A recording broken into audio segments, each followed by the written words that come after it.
High, নমস্কার বন্ধুরা। পরমেশ্বর মিনিস্ট্রিজ ইউটিউব চ্যানেলে আপনাদের সবাইকে স্বাগত। আজকের ভিডিও থাম্বনেল দেখে আপনি নিশ্চয়ই বুঝতে পেরেছেন ভিডিওটি কোন টপিকে। কারণ কি পরমেশ্বর আজকে আপনাদেরকে শেখাবে যে যিশু কিভাবে ২ জন লোকের ভূত ছাড়িয়েছিল।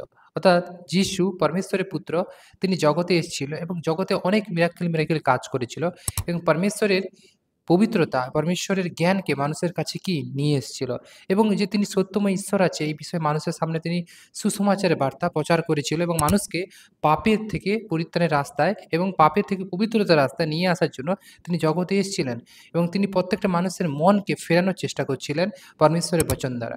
ঈশ্বরের বাক্য দ্বারা তিনি মানুষদেরকে মনকে পবিত্র করতে চাইছিল এবং মানুষকে পরমেশ্বরের উদ্দেশ্যে সত্য ঈশ্বরের উপাসনা করার জন্য মানুষকে বলেছিল।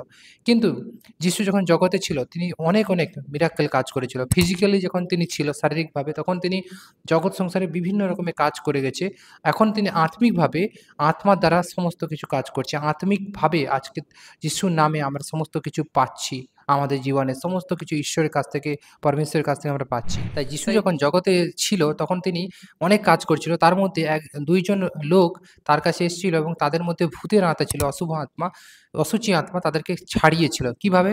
তো এই বিষয় নিয়ে আমরা আলোচনা করব। তো আসুন এইজন্য আমরা যাব বাইবেলে। এখানে পরমেশ্বরের বচন কি বলছে দেখুন। তো আমরা এই মুহূর্তে এসেছি বাইবেলে মথি অধ্যায় ৮ এর ২৮ এ এখানে আছে যিশু ২ জন লোকের ভূত ছাড়ান। অর্থাৎ যীশু খ্রিস্ট ২ জন লোকের ভূত ছাড়ান। পরে তিনি পরপারে গাদারীয়দের দেশে গেলে ২ জন ভূতগ্রস্ত লোক কবর স্থান হইতে বাহির হইয়া তাহার সম্মুখে উপস্থিত হইল। অর্থাৎ যিশু এক জায়গায় প্রচার করত না। পরমেশ্বরের বাক্য প্রচার তিনি বিভিন্ন স্থানে বিভিন্ন জায়গায় করত এবং পরমেশ্বর তার আত্মা দ্বারা তিনাকে যেখানে যেতে বলত বা যে জায়গায় যাওয়ার কথা বলত পরমেশ্বরের পুত্র সেই জায়গায় যেত। অর্থাৎ যিশু সেইসব জায়গায় যেত।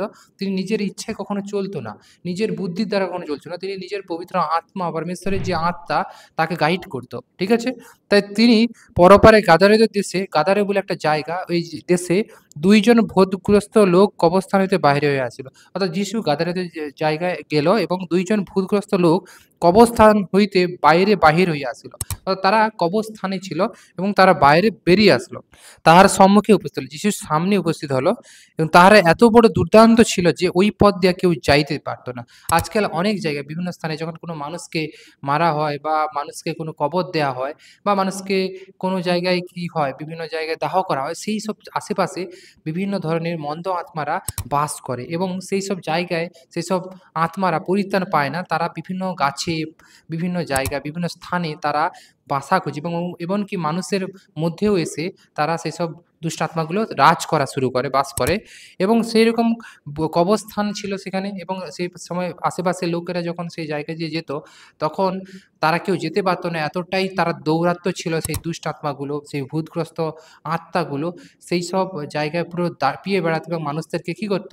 মানুষদেরকে ভয় দেখাতো। পরপারে গাদারের দেশে ২ জন ভূতগ্রস্ত লোক কবরস্থান হইতে বাহির হইয়া তাহার সম্মুখে উপস্থিত। অর্থাৎ যিশু সেই পথ দিয়ে যাচ্ছিল এবং তার সামনে তারা ছুটে আসলো। তাহারা এত বড় দুর্দান্ত ছিল যে ওই পথ দিয়ে কেউ যাইতে পারত না। তারা এতটাই পাওয়ারফুল ছিল, এতটাই সামর্থ্যবান ছিল যে ওই পথ দিয়ে, ওই রাস্তা দিয়ে কেউ যেতে পারবে না এমন তারা মানে এতটাই তার দৌরাত্ম্য ছিল দুষ্টাত্মাদের। ওই পথ দিয়ে কেউ যাইতে পারত না। আর দেখো তাহারা চেঁচাইয়া উঠিল এবং বলিল, হে ঈশ্বরের পুত্র। দেখুন তারা এতটাই দৌরাত্ম্য ছিল, তারা তো মানুষকে পুরোপুরি ভয় দেখাতো এবং মানুষকে পুরোপুরি কাবু করত। কিন্তু যিশু ওই রাস্তা দিয়ে যখন যাচ্ছিল তখন তারা ভয় পেয়ে গেল এবং তারা বলল যে, হে ঈশ্বরের পুত্র, এবং ছুটে আসলো যিশুর কাছে। যে আপনার সহিত আমাদের সম্পর্ক কি? যে আপনার সঙ্গে আমাদের সম্পর্ক কি? অর্থাৎ যিশুকে প্রশ্ন করল যে, আপনার সঙ্গে আমার সম্পর্ক কি? আপনি কি নিরূপিত সময়ের পূর্বে আমাদেরকে যাতনা দিতে আসিয়া যাচ্ছেন? আপনি কি আমাকে এখানে এই জায়গায় বাস করতে দেবেন না বা এই জায়গায় রাজ করতে দেবেন না? আপনি চলে আসছেন তো নিরূপিত সময়ের আগে চলে আসছেন এবং দেখুন অনেক মানুষেরা যিশুকে জানতো না। কিন্তু সেই ভূত-প্রেতগণ, দুষ্ট আত্মাগুলো জানতো যে ইনি ঈশ্বরের পুত্র, পরমেশ্বরের পুত্র। কারণ যিশু কোন সাধারণ মনুষ্য নয়। তিনি ঈশ্বরের কি? ঈশ্বরের সন্তান, ঈশ্বরের গডসন। তাই এখানে তিনি বলল যে যে আপনি যে এসছেন এই জায়গায়, এখানে কি আমাদেরকে আগে থেকে যাতনা দেওয়ার জন্য এসছেন? তখন তাহাদের হইতে কিছু দূরে এক বৃহৎ শূকর পাল চলিতেছিল। যিশু ছিল যে স্থানে এবং ভূত-প্রেতগুলো তার সামনে এসে কথা বলছিল, সেই কবরস্থান থেকে এসে বেরিয়ে তারা বলছিল যে, "আপনি কি নিরূপিত সময়ের আগে কি এসছেন আমাদেরকে যাতনা দিতে?" আর যিশু দূরে দেখল যে একটা বড় একটা শূকর পাল চরছিল। তাহাতে ভূতেরা বিনতি করিয়া তাহাকে কহিল, "যদি আমাদিগকে ছাড়ান তবে ওই শূকর পালে পাঠাইয়া দিন।" অর্থাৎ সেই ভূত-প্রেতগণ জানত যে যিশু আসছে মানে এই জায়গায় আর আমাদের থাকার কোনো অধিকার নেই। যিশু একবার এসে গেলে এই জায়গায় পুরোপুরি পবিত্র, জ্যোতিতে ভরে যাবে এবং এই জায়গায় কোনো অন্ধকারের শক্তির কাজ চলবে না। ঠিক তেমন যেসব স্থানে পরমেশ্বরের বচন, পরমেশ্বরের কার্য যেসব জায়গাগুলো পৌঁছে গেছে, সেইসব স্থান পুরোপুরি জ্যোতি হয়ে গেছে এবং পরমেশ্বরের আশিসে, পরমেশ্বরের আশীর্বাদে ভূষিত হয়ে গেছে। তাই মানুষরা যত চেষ্টা করুক সেই স্থানগুলোকে ঈশ্বরের বাক্যকে দূর করবে, কিন্তু কখনো পারবে না। কারণ পরমেশ্বরের জ্যোতি একবার যদি পৌঁছে যায় অন্ধকারের মধ্যে, সে অন্ধকার আর থাকে না, সে অন্ধকার লাইট পরিণত হয়ে যায়। তাই ঠিক তেমন যিশু যখন যে জায়গা দিয়ে যাচ্ছিল আর ভূত-প্রেতগণ ছুটে এসেছিল, তখন তারা ভয়ে তারা যিশুর কাছে এসেছিল এবং বলল যে, "তুমি কেন এসছো এই পথ দিয়ে?" আর তারা মনে, মনে জানতো যে যিশু আসছে মানে এই জায়গায় আমাদেরকে আর রাজত্ব করতে দেবে না। আমাদের অন্ধকার শক্তির কোনো কাজ আর চলবে না। सारे नेगेटिव सिग्नल का काम फेल हो जाएगा। তাই তারা এটা মনে, মনে ভাবছিল। তাহাতে ভূতেরা বিনতি করিয়া তাহাকে কহিল, "যদি আমাদিগকে ছাড়ান তবে ওই শূকর পালে পাঠাইয়া দিন।" অর্থাৎ একটু দূরে শূকর পাল চলছিল, তখন তারা বিনতি করে তাহাকে বলল, "যদি আপনি আমাদেরকে ছাড়ান তাহলে ওই শূকর পালের মধ্যে আমাদের আত্মাগুলোকে পাঠিয়ে দিন।" তিনি তাহাদিগকে কহিলেন, "চলিয়া যাও।" অর্থাৎ তিনি তাদেরকে বলল, কারণ তিনি জানতো যে শূকর পালের মধ্যে যদি সেই দুষ্ট আত্মাগুলো প্রবেশ করে, এন্টার করে, তাহলে তারা কিন্তু কিছু সময় পরে জলে যেয়ে কি হবে? জলে যেয়ে মারা যাবে। অর্থাৎ দুষ্ট আত্মা যে নন্দ আত্মা তারা জলকে ভয় পায় আর আগুনকে ভয় পায়। Oh my এই দুটো God. জায়গায় তাদের নাশ হয়ে যায়। তারা টিকতে পারে না। তাই তারা ওখানে বলল যে, "তুমি আমাদেরকে শূকর পালের মধ্যে পাঠায়া দাও।" আর যিশু তখন তাদেরকে বলল, "ঠিক আছে, তোমরা শূকর পালের মধ্যে যাও।" এবং শূকর পালের মধ্যে তারা প্রবেশ করল।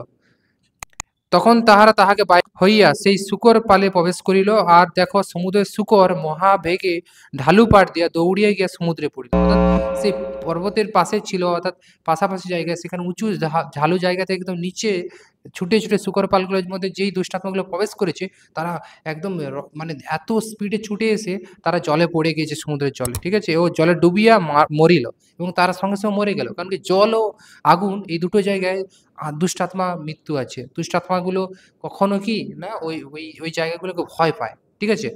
জল আর আগুনকে।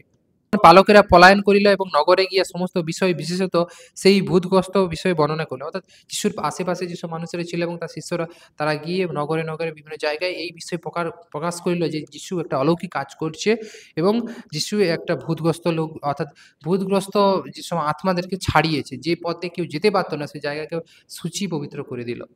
আর দেখো নগরের সমস্ত লোক যিশুর সহিত সাক্ষাৎ করিবার জন্য বাহিরে হইয়া আসিল। আর নগরের আশেপাশে মানুষেরা সবাই বলে, "ইয়ে কে এমন ব্যক্তি যিনি এতদিন এইসব জায়গায় অন্ধকার শক্তির রাজ ছিল, অর্থাৎ দুষ্টাত্মাগুলো রাজ করতো, আমাদেরকে যেতে দিত না, আমাদেরকে ভয় দেখাতো, আমাদের উপর অধিকার রাজত্ব করতো। তো আজকেই দেখো যে কে এমন ব্যক্তি আমরা কোনোদিন ছাড়তে পারিনি, কিন্তু ইনি কেমন করে সবকিছু শান্ত করে দিল।" তাহাকে দেখিয়া আপনাদের সীমা হইতে চলিয়া যাইতে বিনতি করিল। অর্থাৎ অনেক লোক এসিয়া ভয় পেয়ে গেছে যে যিশু এত পাওয়ার, এত সামর্থ। তো তখন অনেক লোকেরা বলল যে, "আপনি এই স্থান থেকে চলে যান।" তো এইভাবে যিশু ২ ভূতগ্রস্ত লোকে ছাড়িয়েছিল এবং ২ ভূতগ্রস্ত আত্মাকে কি করেছিল? সেই জায়গা থেকে বের করেছিল। আর সমস্ত দুষ্ট আত্মাদেরকে কাজকে ফেলুয়ার করেছিল। তো পরমেশ্বরের পুত্রের কাছে সেই পাওয়ার হাতিয়ার রয়েছে। পরমেশ্বর সর্বশক্তিমান ঈশ্বর তার পুত্রকে পাওয়ার দিয়েছে। তাই আপনি যদি তাহাতে বিশ্বাস করেন, কখনো বিনষ্ট হইবেন না, অনন্ত জীবন পাবেন। তাই পরমেশ্বর যে বিষয় আপনাদেরকে শেখালো, আজকে এই বিষয় থেকে অনেক বিষয় শিখতে পারি যে পরমেশ্বরের বচন কতটা পাওয়ারফুল, পরমেশ্বরের পুত্রের কতটা সামর্থ্য। তো ধন্যবাদ এতটাই। যদি ভিডিওটি ভালো লাগে অবশ্যই লাইক, কমেন্ট, শেয়ার তো চাইবো। আর ইউটিউব চ্যানেলে অবশ্যই সাবস্ক্রাইব করবেন। পরমেশ্বর মিনিস্ট্রিজ ইউটিউব চ্যানেলটা সাবস্ক্রাইব করতে ভুলবেন না। তো পরবর্তী ভিডিওতে আমরা আবার নতুন কোনো বিষয় নিয়ে আলোচনা করব। আজ এখানেই শেষ করছি। Praise the Lord. আমেন।